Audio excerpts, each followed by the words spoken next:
एक ऐसा व्यक्ति जो हमेशा इस बात के षड्यंत्र बनाता था, प्लान बनाता था कि किस प्रकार से मैं अपनी एक बहुत बड़ी टीम बनाऊं और जब ये टीम बन जाएगी तो मैं इस टीम को मसीह लोगों के विरोध में प्रभु यीशु मसीह का सुसमाचार रोकने के लिए मैं इस टीम को इस्तेमाल करूंगा ताकि मैं प्रभु यीशु मसीह का सुसमाचार रोक सकूं और मसीह लोगों को पूरे तरीके से नष्ट कर सकूं।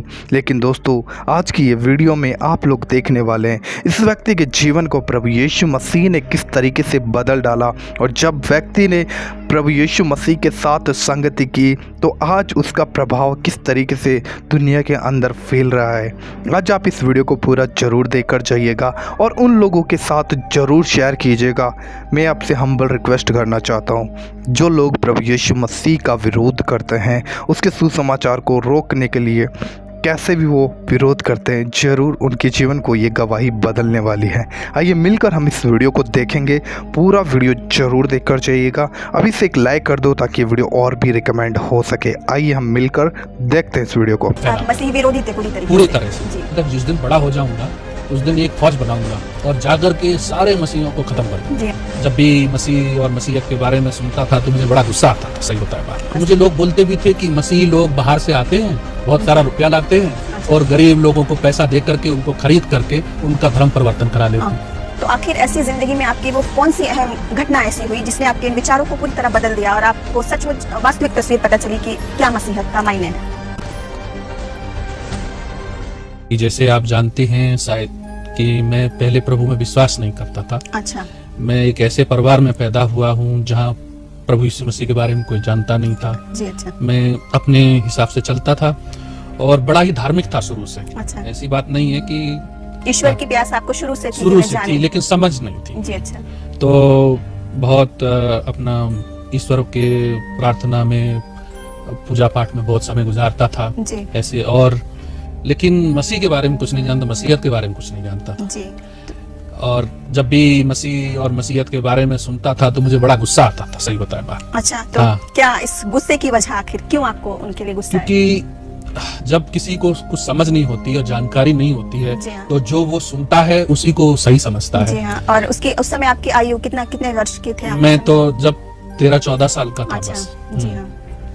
तो मैं एक्चुअली कभी कभी जब हम सब हिंदी फिल्म वगैरह, सिनेमा वगैरह देखने जाते हैं तो हम जाते थे, जो भी उसमें विलेन होता था उसका नाम पीटर, जॉन और ये सब हुआ करते थे। तो मैं समझता था कि और वो सब कोई जुआ खेल रहा है, कोई दारू पी रहा है, कोई ये कर रहा है, वो गलत काम कर रहा है। दुनिया में एक बुरी छवि जो मसीही लोगों की दिखाई, आप उसी को एक हकीकत और मुझे लोग बोलते भी थे कि मसीही लोग बाहर से आते हैं, बहुत सारा रुपया लाते हैं और गरीब लोगों को पैसा दे करके उनको खरीद करके उनका धर्म परिवर्तन करा लेते हैं। तो मेरी भी यही धारणा थी। मैं सोचता था ये बात बिल्कुल सही है। जी हाँ। तो जब छोटा था तो यही सोचता था कि जिस दिन बड़ा हो जाऊंगा उस दिन एक फौज बनाऊंगा, आर्मी जिसको बोलते हैं, और जाकर के सारे मसीहों को खत्म कर दूंगा। जी हाँ। तो ऐसी खतरनाक छवि आपके दिल में थी मसीही लोगों के प्रति कि ये कोई विदेशी लोग हैं और बुरे लोग हैं। और वो बुरे कार्यों में वो लोग हैं। और क्योंकि उन्हीं की और सुनने भी बहुत सुनता था कि लोग ये करते हैं, वो करते हैं, लेकिन सच्चाई ये नहीं थी।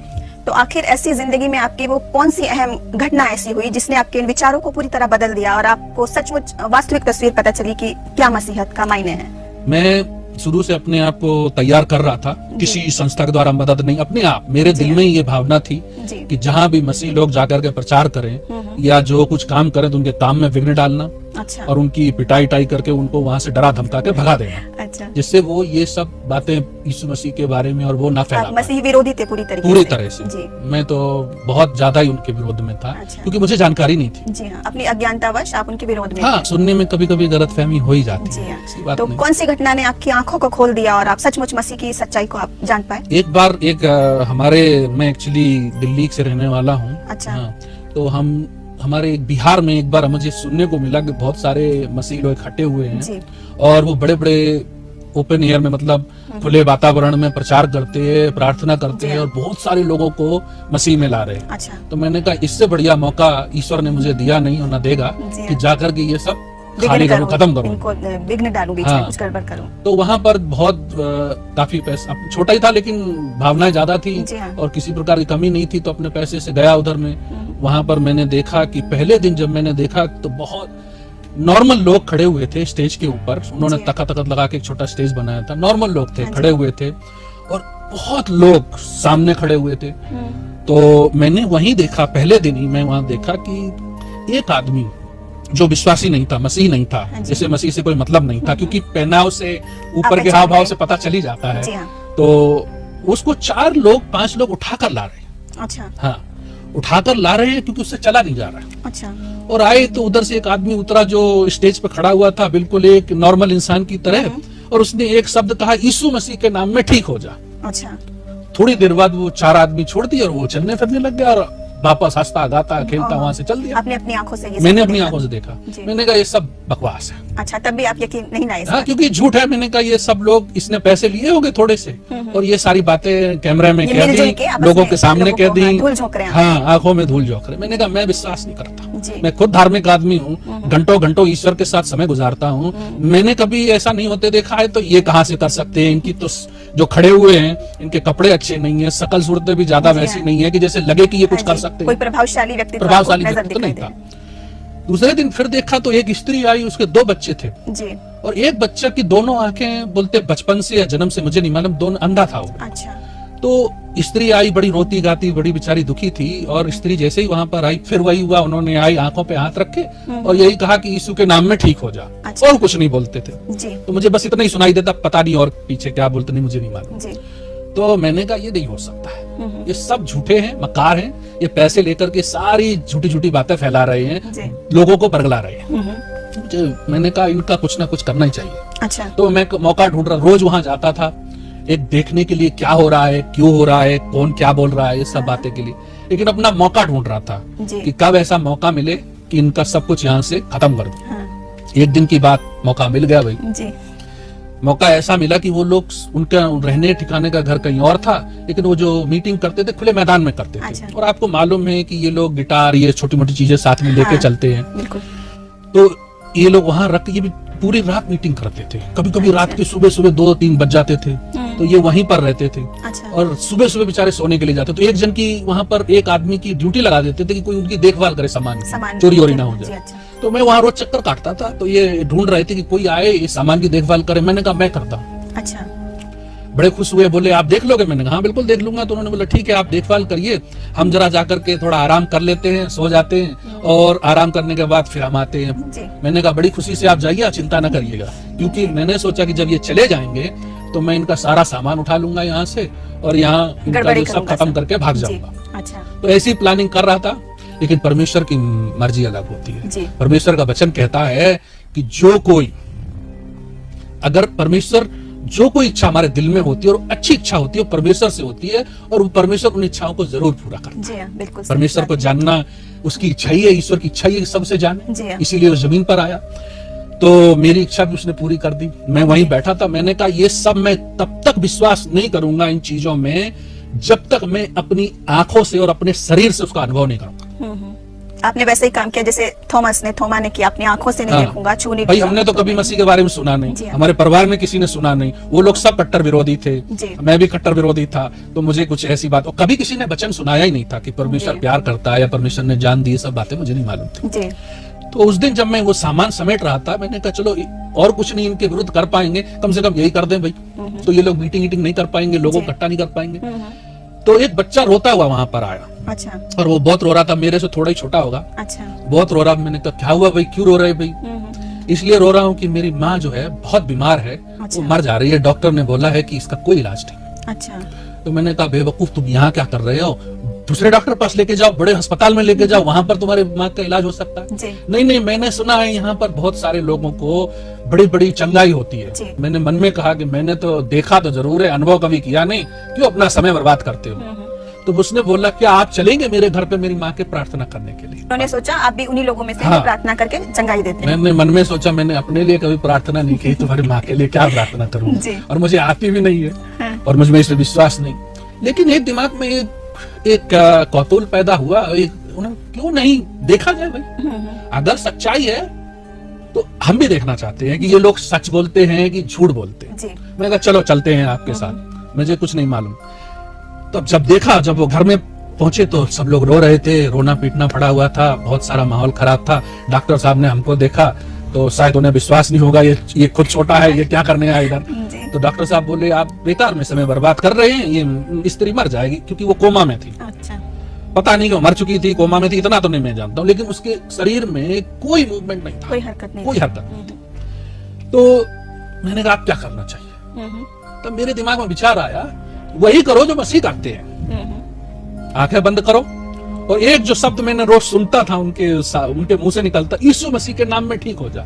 मैंने कहा कुछ हुआ तो ठीक है, और नहीं हुआ तो इनकी बदनामी जरूर होगी और इनकी लोग बुरी हालत जरूर करेंगे। तो मैंने भी आंख बंद करी और उस स्त्री के ऊपर हाथ रखा, जैसे वो लोग रोज देखता था कैसे करते हैं। मैंने भी कहा यीशु के नाम में ठीक हो जा। डर के मारे आंख नहीं खोल पा रहा था कि मैंने क्या हुआ, मुझे तो कभी मालूम ही नहीं, लेकिन किसी ने मुझे छुआ। तो मैंने जब आंख खोल के देखा तो वो स्त्री बिल्कुल खड़ी हुई थी, बिल्कुल बिस्तर से उठकर खड़ी हो गई और एक बात बोली, बहुत बहुत धन्यवाद मेरे लिए प्रार्थना करने के लिए। सब लोग हंसने लगे, मुझे बहुत गुस्सा आया। ये तो ठीक हो गई प्रार्थना? नहीं, गुस्सा इसलिए आया, ऐसा कैसे हो सकता है, शायद ये लोग ड्रामा कर रहे हो। अच्छा। शायद ये लोग, उस पर भी आपको शक कायम रहा कि अभी भी मैंने देखो भाई विश्वास, सच बताऊं बात, मैंने कभी देखा नहीं था। जी हाँ। बहुत सारे लोगों को मरते देखा, बहुत सारे लोग तड़पते देखा, बहुतों की जिंदगी बर्बाद होते देखी, लेकिन कभी कुछ नहीं हुआ, तो मुझे तो विश्वास नहीं था। तो मैंने कहा शायद ये मुझे फंसाने के लिए ये ड्रामा कर दिया इन्होंने। कैसे हो सकता है, थोड़े समय पहले मर रही थी और सडनली फिर खड़ी हो गई, एकदम हो ही नहीं सकता जी। मैंने कहा मैं और भयंकर और ज्यादा जो काम ऐसा हो कि जो कभी हो ही नहीं सकता है, और कठिन काम चाहिए मुझे, वो देखूंगा तभी विश्वास करूंगा। जी।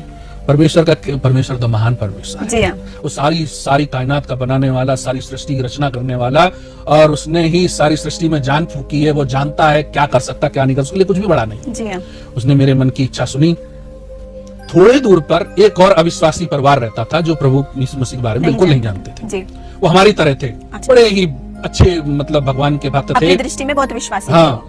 तो वो पता नहीं उन्हें कैसे पता चला, दौड़ते हुए घर में आए, बोले मेरा एक बेटा है कि जो 30 साल की उम्र हो गया, बचपन में उसको पोलियो हो गया था। अच्छा। तो बुरी तरह हुआ था, वो चल फिर नहीं सकता था, उसका अच्छा। आधा अंग पूरी तरह से, हाथ पूरे टेढ़े थे, अच्छा। पैर टेढ़े थे, मुंह भी टेढ़ा था, सब गंदा अंदा बिस्तर पे ही करता था, बुरी हालत में था। अच्छा। जब मैंने उस लड़के को देखा तो मुझे बड़े अच्छा लगा। मैंने कहा अब देखेंगे अब क्या होता है, आप प्रभु ठीक कर सकता है क्या? अगर प्रभु ने, यीशु मसीह ने इसको ठीक कर दिया तो मैं आज से इसके पीछे चलूंगा, क्योंकि मुझे भी ईश्वर की तलाश थी। जी।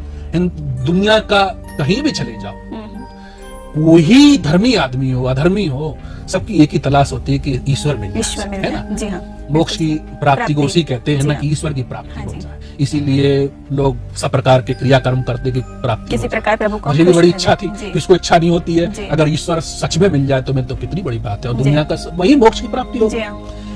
तो मैंने कहा यहाँ कुछ हो गया तो मैं समझूंगा कि सत्य है, और सत्य ही परमेश्वर है, और परमेश्वर को मैं वो परमेश्वर को जानना चाहता हूँ।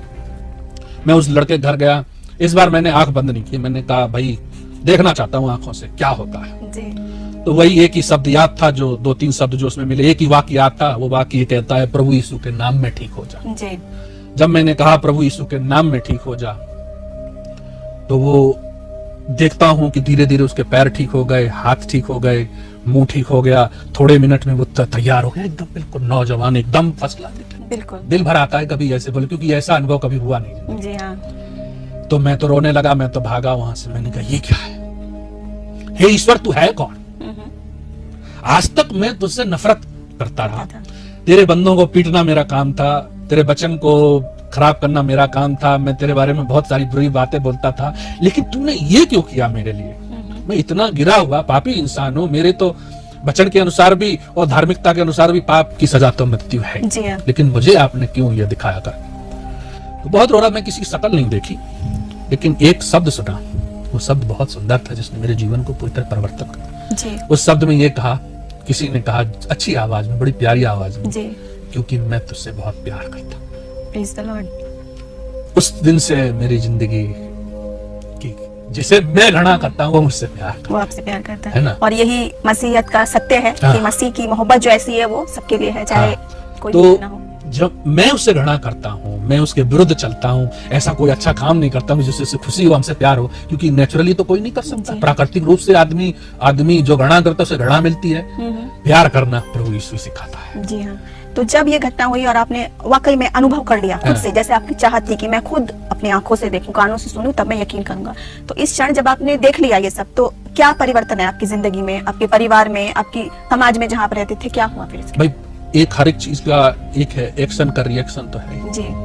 तो कुछ लोगों ने कहा मैं पागल हो गया, कुछ लोगों ने कहा कि ये तो अछूत हो गया, घर से भी निकाल दिया गया भाई, मार पिटाई भी बहुत हुई। हाँ। उन्होंने कहा कि तुम मेरे लिए मर चुके हो, समाज ने ठुकरा स्वयं दिया। अपने माता पिता लोगों ने? माँ तो मेरी बचपन में ही खत्म हो चुकी थी। अच्छा। तो पिता थे, बाकी के सब परिवार था, धनाढ़ लोग थे, बड़े ही समृद्ध लोग। तो उन्होंने कहा कि तुम्हारा हमारा कोई संबंध नहीं। लेकिन आपने मसीह की मोहब्बत ऐसी रही कि आपने वो सब कुछ की परवाह ना करते हुए भी मसीह को पीछे आपसे एक सवाल मैं पूछता हूँ, आपको जो दुनिया की सबसे बड़ी चीज, जो आपकी जिंदगी जिसके लिए इंसान गुजार देता है, वो सचमुच में मिल जाए तो पागलपन तो बिल्कुल जरूरी बिल्कुल है। सही बात है। तो कि जो नहीं? वो मोहब्बत, जो सृष्टिकर्ता की मोहब्बत के सामने तो बाकी सब माँ बातें बहुत बेचारी छोटी हैं। बचपन में ही खत्म हो गई, उसने कभी नहीं कह पाया कि बेटा मैं तुम्हें प्यार करती हूँ। जी। पिता को कभी समय नहीं मिला कि वो कह सके बेटा मैं तुमसे प्यार करता हूँ। और किसी के मुंह से सुना नहीं, सबके मुंह से यही सुनते थे, लड़ाई दंगा ये वो। हम ऐसे मतलब जगह से आते भी हैं कि जहाँ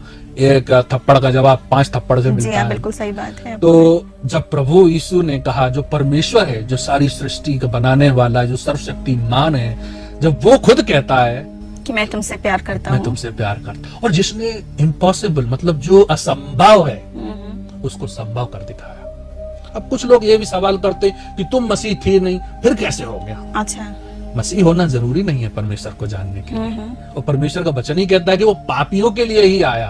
अगर वो पापियों के लिए आया तो बिल्कुल सही बात है। और वचन हमसे कहता है परमेश्वर ने जगत से ऐसा प्रेम किया, यानी पूर्ण सृष्टि से, सारी जगत से, सारी दुनिया से, किसी एक के लिए नहीं बल्कि हर किसी के लिए। और एक सबसे बड़ी बात है कि हर समय कभी नहीं सुनाई देता है कि ईश्वर प्यार करता है। हर एक जगह यही होता है कि तुम गलत काम करोगे तो तुम्हें दंड मिलेगा। जी हाँ। लेकिन प्रभु यीशु मसीह में ये बात बिल्कुल निराली विपरीत है, अलग है। बिल्कुल विपरीत है, क्योंकि वो कहता है कि तुम कुछ भी करो तो भी मैं तुमसे प्यार करता हूँ। जी।